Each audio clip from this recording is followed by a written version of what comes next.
Thank you, Chair. Welcome. Oh, thank you, Chair Cantwell, for having me, and Ranking Member Cruz for the opportunity to introduce Phil Washington. It's a privilege to be here with my colleague, John Hickenlooper. Phil's obviously President Biden's nominee to lead the Federal Aviation Administration. John Hickenlooper and I have known Phil for almost 20 years, going back to the days when John was mayor of Denver, and he graciously endured me as his chief of staff. We both worked closely together with Phil, who had recently joined Colorado's Regional Transportation District after an exceptional career that took him from his youth in a housing project on the south side of Chicago to the rank of command sergeant after 24 years in the U.S. Army.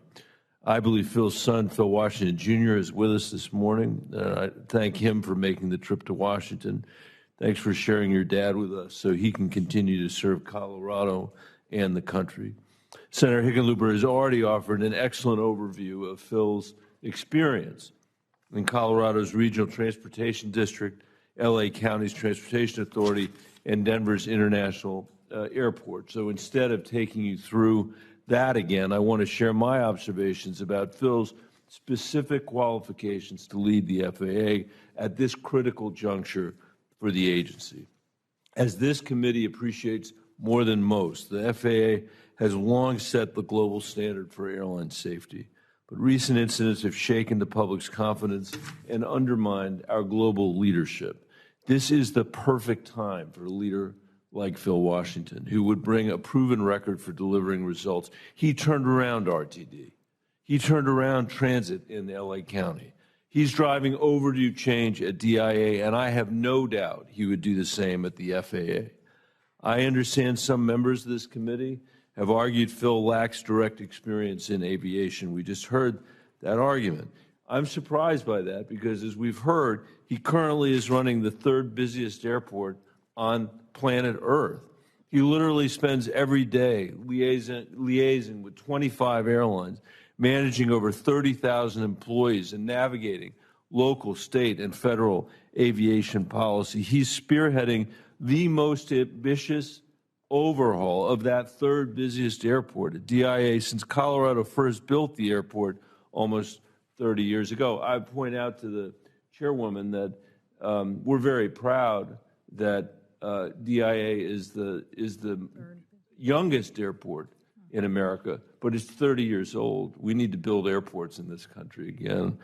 Phil could help us with that, too. He's leading an $800 million renovation to the main hall, building 39 new gates, designing a 7th runway, and revamping the airport's entire baggage system, all with the traveling public continuing to make its way through the airport.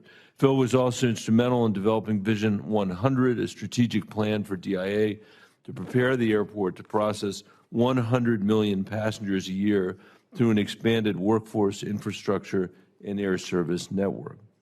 So despite suggestions to the contrary, Phil's experience is comparable to previous FAA nominees like Jane Garvey and Michael Huerta, whom John mentioned, both of whom the Senate confirmed with a strong bipartisan support. Instead of focusing on Phil's obvious qualifications, there's been an attempt in recent months to distract from his record and, frankly, impugn his character. And I won't dignify that effort in my remarks. I will just say that the past 20 years have left me only with the highest regard for Phil's integrity and leadership. That's what the people of Denver believe about Phil, and the people of Colorado do as well. And you don't have to take my word for it. The mayor of Denver, Michael Hancock, is at the hearing. Before the mayor asked Phil to lead DIA, he conducted a thorough background check. Phil not only cleared that review, the Denver City Council confirmed him unanimously. They don't agree on anything, by the way, but they agreed on Phil. Senator Hickenlooper and I can tell you from experience that you don't get a lot of unanimous votes, as I said, from the City Council, and I see no reason why Phil's historic nomination shouldn't receive a unanimous vote from this committee. Any fair assessment of his career and of his character would see a nominee with integrity, drive, and a record of results at every institution he's led. He would make an outstanding administrator for the FAA, and I wholeheartedly endorse his nomination. Thank you, Madam Chair, for giving me a few minutes.